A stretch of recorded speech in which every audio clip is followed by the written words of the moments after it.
Thoughts on Boogie2988 wasting all his money on crypto and begging fan base for donations. I couldn't decide if this was something I wanted to talk about, because it's just so fucking sad. For those that don't know, I guess, I'll pull it up for a second. So to boil it down, here, he says it better than I could. And I was hoping that when I came back last month, you're watching him to the end, we're mentally acting it out. Where is it? I feel good. Any excuses here. And I'm not making any excuses here. You know I spent a tremendous amount of money on dumb things. But the biggest issue is that I had a nice big nest egg. I took some financial advice from a friend, and I'm not pointing fingers. You can never do that. I took the advice, but I put my money in the crypto market in the wrong section, and I pretty much lost most of everything. So he's, over the last like 5 years now, at least, blown all of his money on absolute nonsense. Legitimate nonsense. Crypto, collectibles, from what I can tell, just a lot of shit. And during this time, he hasn't really been growing on YouTube, to say the least. I believe over the course of the last, why don't I just look it up and get the accurate information? He has only lost subscribers every single month for the last 5 years, I believe. It might be longer. So he's spending money that he doesn't have, and now it's finally starting to run out. Okay, starting in, oh my god. Holy shit, this is, oh my god. Social Blade doesn't go far enough back to even show when the decline started. So, for as far back as Social Blade will allow us, which is November 2019, he's been losing 10,000 subscribers a month, 30,000 this month, 30, 10, 10, 20, 20, 10, 10, 10, 10, 0. Like, his best months are losing 0 subs and gaining 0. And this has been like that for actual years. But he would still continue to put money into crypto and shit that he couldn't afford to do. Recklessly spending it, and he even mentions in this video as well, he spent way too much time on Twitter, which is really kind of what started this whole free fall. He got way too active on Twitter, revealed way too much about himself, and he said some awful shit. So then people started leaving. And now he made the video talking about, like, he's in a position where he no longer has that nest egg because of his bad investments, and he urges his fans to buy his merch or super chat, like here. Find themselves able to do a little more, and if you're one of those people, I'm asking for your help today too. Do you like the t-shirts I have? This one's not in the merch lane shop yet, but there's several. You can super chat that. The product I'm selling, get involved with a sponsor, shop through them, use my code. If you're in a position where you only have like $1 or $5, you can super chat that when you like a video.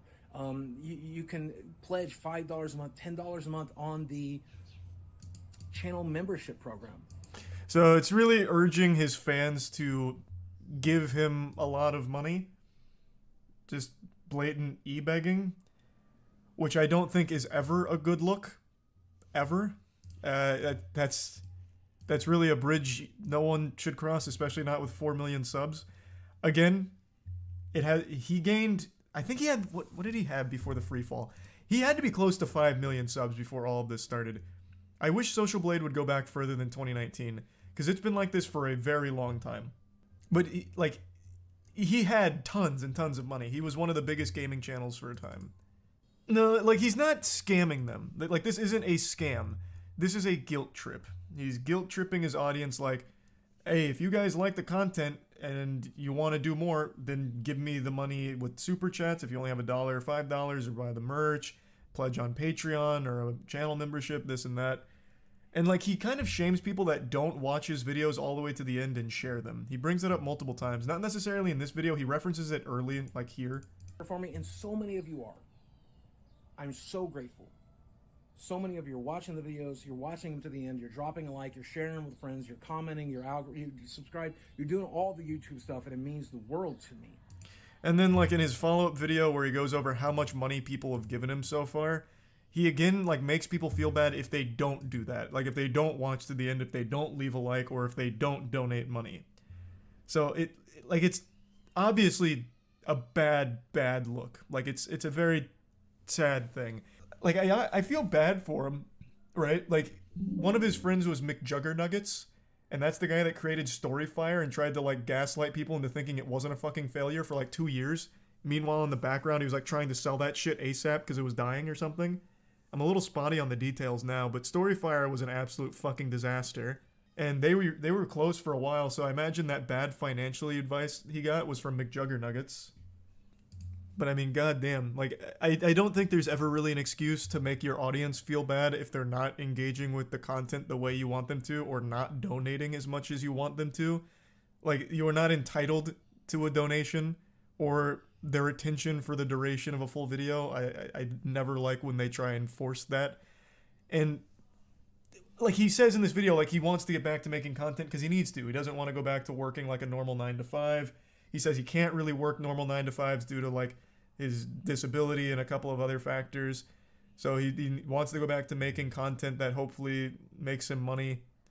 But he just keeps talking about how it's like unlikely, or he's going to need to rely on your donations and this and that. But why even make this in the first place? Just start making the content and see how it goes instead of like the guilt trip.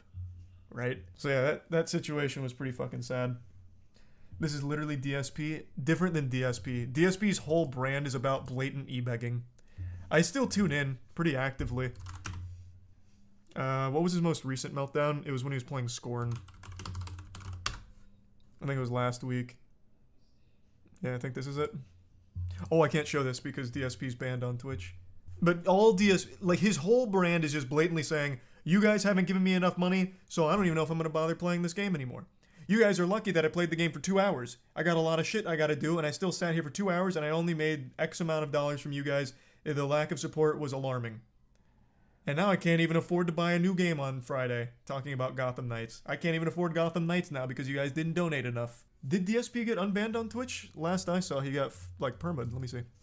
All right, guys. I'm gonna be honest with you. I'm frustrated for 2 reasons. Reason number one, because yeah, the game does suck. I really did not like tonight's stream.